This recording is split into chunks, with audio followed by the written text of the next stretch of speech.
Mr. Dan, and I just want to say thank you for being a guest on my talk show. I appreciate you having me here, Keith. So let's have some fun, buddy. Now, for people who want to know what uncensored is, uncensored is my way of showing people that even with a learning disability, I can still overcome controversy and reach my goals in life. At the same time, I'm able to turn myself into a perfect example for people out there dealing with any types of disabilities or learning disabilities. That you should never give up or have people label you, and you should prove to them you can still amount to something. And now, with that being said, half hour of your time, you can say anything you want, curse if you want to, whatever you want to do, gloves off. And starting off, what can you tell us about yourself? Oh well, wow. First of all, that was loaded, man. I mean, congratulations to you as well, bro. I mean, you're definitely a huge inspiration to show how the only ones that can hold us back from living out our dreams is ourselves, not people, not excuses, not culture, not disabilities, anything like that. And that's one thing I definitely have, I think, done within my own life. Is like when people sit there and say that you cannot do something, that's time to prove them wrong and show them how much you can do something. So you're definitely an inspiration to see the success and how you're living out your dreams. So great job, bro. Very good job.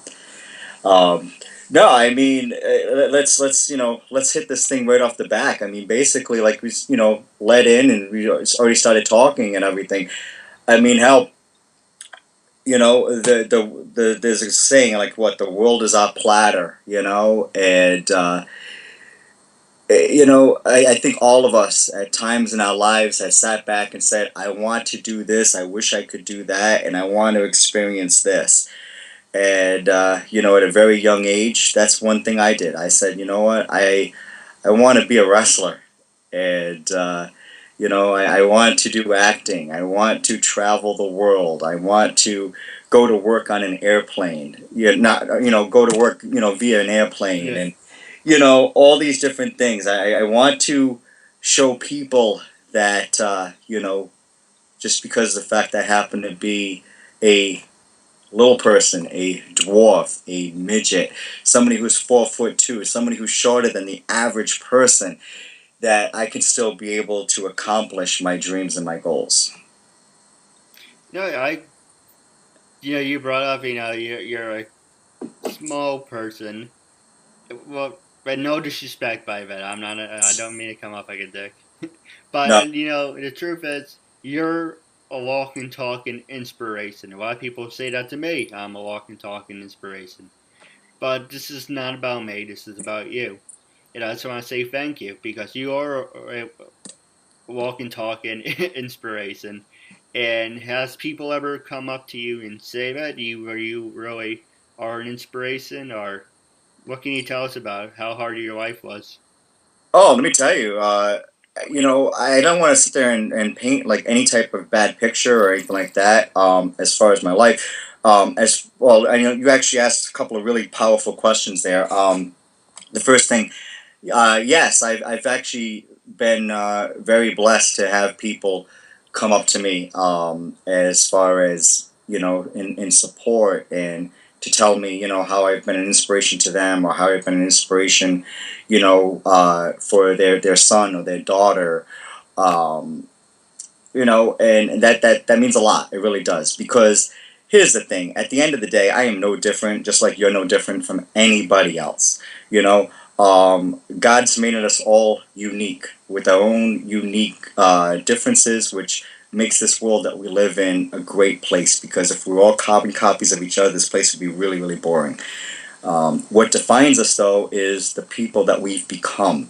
And, whether that's through upbringing or whether that's through, perseverance and all different things that we have to overcome in life. I was really, really blessed to have two great parents that to this day are still married, which has been an inspiration to me as well. I mean, they've been married for over 42 years, which is unheard of, this day and age.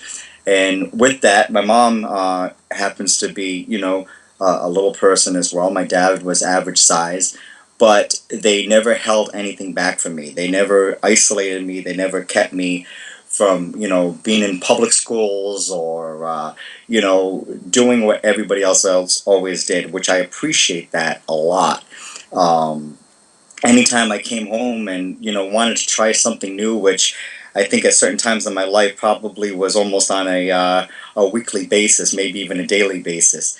They always allowed me to do whatever it was I wanted to try, and and I think that's what it is too. Is that again a lot of times people will sit there and say, well, I'm worried about what people are going to say. I'm worried about people looking at me. I'm worried about, you know, how I'll be judged or what they'll say behind my back. Who gives a damn what other people think?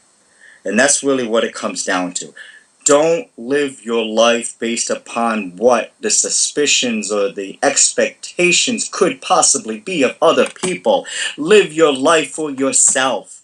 And I've definitely been blessed that through my upbringing and through the support that I've had within my own life, through family and friends, that's what I've done, And not to ramble on, but you know what I mean. It's that's basically what it comes down to. It's like, man, how have I done my thing? Listen, I'm no different, like I said, than anybody else. I'm not. We all bleed the same color, and just because of the fact that I may be a little bit shorter than somebody else, hell, I'm out there and I'm doing it. And if I can do it, you know what? Anybody can. Believe me. No, absolutely. And, I saw you had a picture of your belt. I like to challenge you for a match, and I know for a fact you're going to kick my ass. But here's on the question. What's more embarrassing? Being beaten by a short guy or being beaten by someone who has a learning disability? What's more embarrassing if you had to choose one? Oh my goodness. In all honesty, I don't think either one is an embarrassment. I really don't because, number one, we should never underestimate our opponent. Right. And I think that would be the biggest embarrassment. It's not in who you got beaten by, but the fact that you underestimated your opponent and you allowed them to beat you because of your own mistake and your own ignorance. Right. Now, if we did have a match, it would be an honor and privilege, number one. And more likely, you would kick my ass. I wouldn't get upset, but it would be an honor and privilege to have that opportunity. Just throwing it out there. Oh, I appreciate that. I really do, Keith. Here's the deal, buddy. If there was ever the opportunity, I'd be honored to have a match with you. I really would. So, and I don't think it would be a matter of who comes out on top or anything, but just the fact of, you know, two guys going in the ring and, again, to be blessed to be able to do what we do and live our dreams and entertain the fans. I mean, that's really what it's all about. And at the very end, it's not a matter of who comes out on top and who doesn't, but it's just a matter of being able to experience this and to have both hands raised at the very end. Yeah, absolutely. Now I'm going to ask you three more questions and I'm going to pass it over to you. Now, the first question is, how did you start your career? The second one is, who influenced you? And the third one is, would you ever go to WWE, TNA? Have you worked for WCW, ECW? Okay, so how did I start my career? Let's start off with the first question. Great question. I got started in this business much later than what the average worker does. And what happened was there was another midget wrestler back in my home state of Rhode Island where I lived who was doing wrestling on the independent level. And through a mutual friend, got a hold of my contact info and called me up one night. And basically asked me if I'd be interested in wrestling. Well, I was a huge fan of it, and ever since I can possibly remember going through live shows and watching on TV and purchasing every pay-per-view that there was and everything. So to me, I'm an adrenaline junkie at the same time. It's like, yeah, I'd love to try it. And found out that he already had a show that was lined up that I was going to be one of the participants in a midget tag match. So, not having any prior experience or never even been in a wrestling ring before, I definitely agreed to it. And it was a show that was being done for Mike O'Brien in Northeast Wrestling out in Connecticut. And it was great. I mean, it was an awesome time, and I was excited to be there. I was definitely full of nerves and nervous as all hell because I didn't know what the hell I was going to do or what to expect, other than what I saw on TV. And I had the reassurance of knowing that the guys I was working with were going to look out for me and take care of me, which I definitely appreciated even to this day, because this guy was coming into the ring, like I said. I mean, these guys have, been in the business, they've paid their dues and everything, and here I am, I'm the new green guy with, no wrestling experience whatsoever. So we had the match, and it was all said and done. And I can remember at the very end, fans coming up and asking me for my autograph, and I even think I was spelling my name wrong as I was autographing it because I was just so nerved up and everything.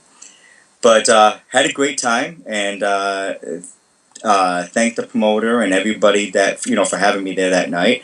I told him, if he ever use me in the future, I'd love to come back out. And so about a month or so went by, and I got a phone call again asking me to, work another midget match for the same promoter in a different location. The only thing different is this one, instead of it being a tag match, it'd be singles.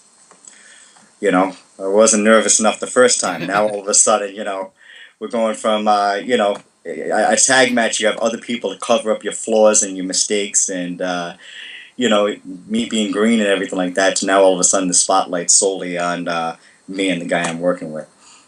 So, anyways, agreed to it, did it, and this happened to be on a Saturday night. The show.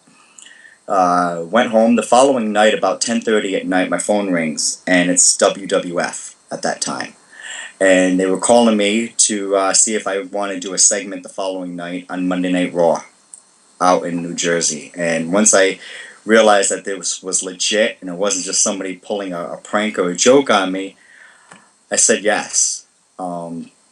So the following night, there I am at the then Continental Airlines Arena out in the Meadowlands in New Jersey. 2 weeks before WrestleMania, at the very start of Monday Night Raw, you had Triple H, The Big Show, Shane and Stephanie McMahon, who was having this big feud set up against The Rock. The Rock was chasing for the belt that Triple H was wearing. And so basically the storyline is that me and the guy that introduced me to the business, Tiny the Terrible, they called us out as being a tag team called the Twin Towers that was going to be The Rock's match for WrestleMania, doing an evening gown. So we got introduced to the ring, walking down the Titantron and everything, making fun of The Rock, for about, 45 seconds to a minute until The Rock's music hits, and, we were instructed to leave and everything. So once that was all done, went back home, and I, basically said, okay, you know what? If I'm going to now do this business, let me go get trained. And that's what I did. I found a really good wrestling school out in Pawtucket, Rhode Island, where I had a couple of great instructors that took the time to teach me. And the one thing that they had asked me when I first went was, how did I want them to train me? And I didn't understand the question. And basically, they told me, they said, well, we've never trained a little person like you before. So we don't know exactly what to do. All we've done was train big guys. So how do you want us to train you? And I told him, I said, I want you to train me the same way that you train everybody else, with no modifications or anything like that. I'm going to take the bumps. I'm going to learn. If I'm going to learn this business, I'm going to learn it the right way. Right. And that's what they did, So that's basically how I got into this business, is from that ways. Role models, inspirations, people I looked up to. I mean, at the time, business wrestling was hot. That's during the time shortly after that when the Monday Night Wars were going on between WWF and WCW and everything, and it was hot. But I mean, I can remember as a kid, growing up and loved obviously because I was more of a product of WWF at the time. So watching the Hulk Hogan's and the Ultimate Warriors and the Ricky the Dragon Steamboat, loved watching him. Absolutely loved watching him. And then as you start to learn the business, you're realizing, okay, who is the real workers and who is more of the gimmicks. And even in continuing watching Steamboats, Savages, Michaels, Bret Hart, all those guys, and watching instead of watching the match as a fan, but watching it now as a worker, which has a completely different outlook, because you're seeing how they're putting a match together from start to finish. You're seeing the psychology that they're putting in the match. You're seeing how they build a match and how they build the finishes and everything. And those are some great guys to watch and everything. And then later on, I had the opportunity to go into several different training camps and stuff. I remember I went with one with Steamboat, and I was more of a huge mark than anything else. But just to listen to everything he said and what he did and how he learned this business and everything was something, even to this day, I still value, and I take a lot of those things to heart. And Dr. Tom Pritchard, got a chance to go to several of his camps and learn so much. And if anything, I owe a lot of the opportunities that I have had in WWF, WWE, due to him, which I can never repay, because of the fact that, he was a huge reason why I had the opportunities that I had, which would also lead into your third question you asked, as far as, would I ever go and work for WWE or TNA or any of these other big promotions? I've actually had many opportunities to work for WWF and to WWE throughout my 17-year career. Done a lot of the parody stuff, where I was the Mini Undertaker, Mini Kurt Angle, Mini Spirit Squad, Hornswoggle's attorney, tagged up on Raw one night with the Hot Throbs, where I was called Pocket Rocket. Given tryout shows where they had me managing Scotty Too Hottie, and at that time was Albert. Up until the most recent thing that I had done was part of the Extreme Rules pay-per-view, the WLC match last year, where they brought me in to help do color commentating and impersonating Jerry Lawler. So definitely had many, many opportunities. Started the juniors division, which was their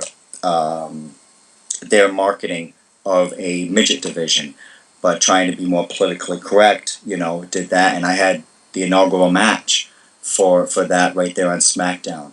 So I've had many opportunities to do many things with the companies. TNA, it was part of the, I think it was their second Bound for Glory pay-per-view that they did, where I was in the Kevin Nash Invitation Open Battle Royal, and that was a huge honor to me because, one, I was able to be my own character, Short Sleeve Samson, but two, I was also the only midget that was in the Battle Royal, so that was a huge honor. And then later on did an episode on Impact as well. So no, I've had a lot of opportunities to work for all the big companies. Later, even afterwards, part of Hulk Hogan's Micro Championship Wrestling, did that aired on True TV. Up until now I'm running my own promotion called Midget Wrestling Warriors, and it's completely different from going from the workers' side of it to the promoter side of it, because now I see all the hard work that a promoter has to put into putting a show together and what he has to do and what it entails. And although I've always said that I was never going to be that promoter part, I just wanted to be the worker part. I appreciate doing it, and I have a great group of guys now and girls that work with me, and it's going really, really well. So I think that covers the questions that you had. Right, and after the show, I do have two ideas for you, if you don't mind. No, always love it. Now, with the last 10 minutes left, I'm going to pass the show over to you. Ask me anything you want. Gloves off. It's your time, after all. Oh, I'll be honest, I didn't prepare anything. All right, why don't you tell me as far as how you got into being, one, a fan within wrestling, and two, um, your purpose of doing your show. What are you trying to accomplish? What are you wanting to accomplish with doing your show? Alright, to answer the first question, it was actually thanks to one of my brothers. He was flipping through the channels and he came across WWF, I think it was Roar or Superstars, I don't remember, it was one of them. And he got into it, and a week later he told us, "Oh, let's watch the show." And then we heard me and basically the youngest out of four brothers and one sister. So when he said, "What's," he short at first, and then he's like, "Oh, this is something good," and we all got jumped on the bandwagon, and it's Shawn Michaels, it was Owen Hart, it was Bret Hart, The Undertaker, and that Sunday they were having a WrestleMania 10.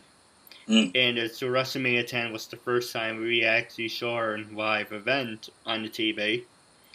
And I think it was like $29.99. It was a good deal back then. Yeah, yeah. And one of the matches I really liked was the first one. It was Bret and Owen.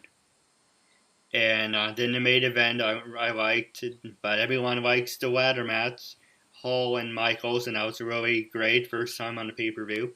Mm-hmm. But if you go back to Michaels and Bret, they would actually say the first time they had a ladder match was, I think it was Superstars.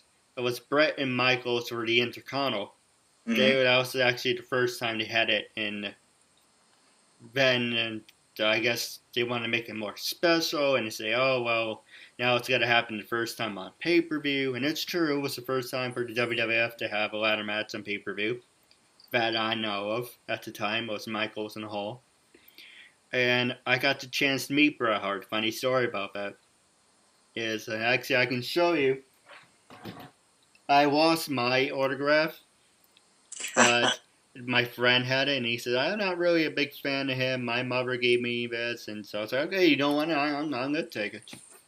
So the story about Bret was we got the chance to go to the Milltown Mall. We waited online. See, he was there about 10 to 2 or 12 to 2. It was one of them. So it was about 100 people in front of us. I have no idea what happened before that. But when I got up to there, and if I hesitate, I apologize. Yep, you're fine. When I got the chance to go up to meet Bret, there was about 40 people in front of us, maybe 30, 40. But we were able to see him. And he had his head down. He would sign pass, sign pass, sign pass. And my dad says, we were gone for 2 hours and this line even move. If it doesn't pick up, I have better things to do. I'm not going to waste my time standing here. This is ridiculous. So it's like, no, we waited online. We might as well get the autograph. My two brothers went up first. No reaction, sign pass. And I thought it was my brother in front of me who grabbed a picture and was starting to pull it. Then I realized it was being pulled to the side. And so as I was turning, I was facing Bret. And I had a death grip on the paper. I wasn't going to let go. He stopped what he was doing, and I expected him to say, hey kid, you want me to sign this or what? But he stopped what he was doing. He looked right at me, and he smiled. And out of all those people before me, he didn't even look at. I was the only person he looked at, and maybe he was looking in and out at everyone earlier in the day. I wasn't there, but when I was there, he wasn't looking at anyone. That's awesome. So that one moment left an imprint on my life, and since then I've been a huge Bret Hart fan. That's awesome. That's great. Seriously, that's great to have those opportunities and to have an experience like that. That's second to nothing. Yeah, absolutely. And if you can see behind me, I have pictures of Melena Perez, Velvet Sky, and I'm gonna actually have you gotten a chance. Actually, before we wrap up, one more question I'm gonna ask you. Mm-hmm. If I have Melena Perez, Velvet Sky, yes, an empty picture frame's a long story about that. Basically, Staples screwed up. So, I have one of Ashley. Ashley was supposed to be in that picture frame. Basically, Staples made the picture too big, and they screwed up, and they said, "Oh, we can copy the other one." Too late, you already laminated it. Oh well, we can't scan it now. I'm like, okay, fine. Just give me the damn thing before you screw it up anymore. So give me the picture. I'm gonna make it work. So now I have a damn freaking picture frame there that's so you can see it. It's like empty. Was gonna use that for Mickey James on the 28th, but my job wants me to work on Black Friday, so I guess that's not gonna work. I'm gonna meet here down the road, hopefully. But you asked me what got me all into the talk show. Make a long story short, how I was using my disability as a crutch for the longest time. Can't do this, can't do that, can't go to college, can't have a normal job. And one day I was like, screw it. Actually, I was like, fuck it. Like I said, it's uncensored, say whatever you want. It's okay, buddy. And I was like, screw it. And I was going to show people that even with a learning disability, I can still amount to something. Everyone in my family had a disability, but look at what they're doing now. One's a poetry writer, one's been on TV, one's a school teacher, the other two are doing whatever. And it's like, if they can overcome their disabilities, I should be able to. I used to work in a retail store. I got sick out of it, and I was recovering for a couple of years. And it actually took me a year, but it took me time to bounce back. Um, After Hurricane Sandy, I made up my mind saying, I don't want to work in retail anymore. If I have to, okay, but that's not my career job. I'm not going to be like, oh, you saved $1.50 today, or how would you like to open a card today? It's like, no, I don't want to do that. Yeah. So I was like, I'm gonna turn my weakness into a strength, like you did. Mm-hmm. And I was like, I'm gonna show people that even with a disability, I can. It started off for me, for myself, and I know it sounded like a dick move, saying, okay, you're doing it for yourself, and how can you market something like that? So I'm like, okay, I've been thinking about, when I die, how I want to be remembered. I was like, you know what? I want to turn myself into a perfect example for people out there like yourself who has any types of disabilities or learning disabilities. But you should never give up, have people label you, and you should prove to them you can stem out to something. Thanks to Mm-hmm. you, we're up to 273, and I'm reaching my 300th goal. And I'm Awesome. doing the best I can with a learning disability. I would love to become famous like you, to have people walk up to me, have my autograph, shake my hand, say you're an inspiration. I would like to be like David Letterman, have my own show, work for WWE or TNA, and it's just like one of those things where I would like the opportunity. Now, wrapping up the last question I was going to ask you, and you can ask me anything you want wrapping up, is what favorite WWE superstars have you worked with, past and present? Wow. That's a great question, and I've been blessed to work with so many. Everyone from, I mean, Hulk Hogan, Triple H, The Big Show, The Rock, The McMahons, The Undertaker, Kurt Angle. You know, I mean, Undertaker. I mean, so many. I've been so blessed to work with all the top superstars of then and now and stuff. So and each person, each time I've been able to work with them, it's crazy because it's like I feel as though wow, am I even really worthy to be able to have this opportunity and stuff like that.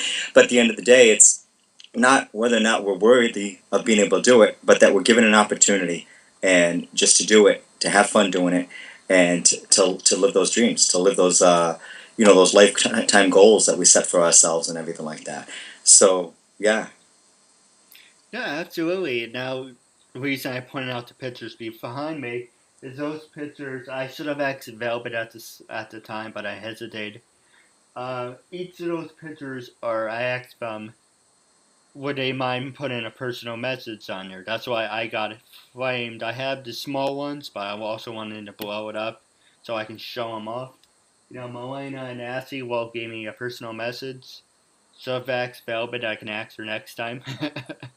But, like I said, I invited them to be on a guest on the talk show. I guess they're hesitant because, I'm still a nobody. But, hopefully down the road, once I get more established, I would love to have them on the show. And I would love to hang out with them. And same with you. If you're ever in the area, we should definitely hang out. But, wrapping up, do you have anything you want to say to your fans and listeners? Do you have any words of wisdom? Yeah. As far as, well, even as far as, just to touch base with what you had said about wanting to have, like, hopefully like Velvet Sky and some of these, great female workers and stuff on your show. I think a lot of times it's not, the fact that you're not established enough or anything. I think a lot of times what it is, it's just schedule, bro.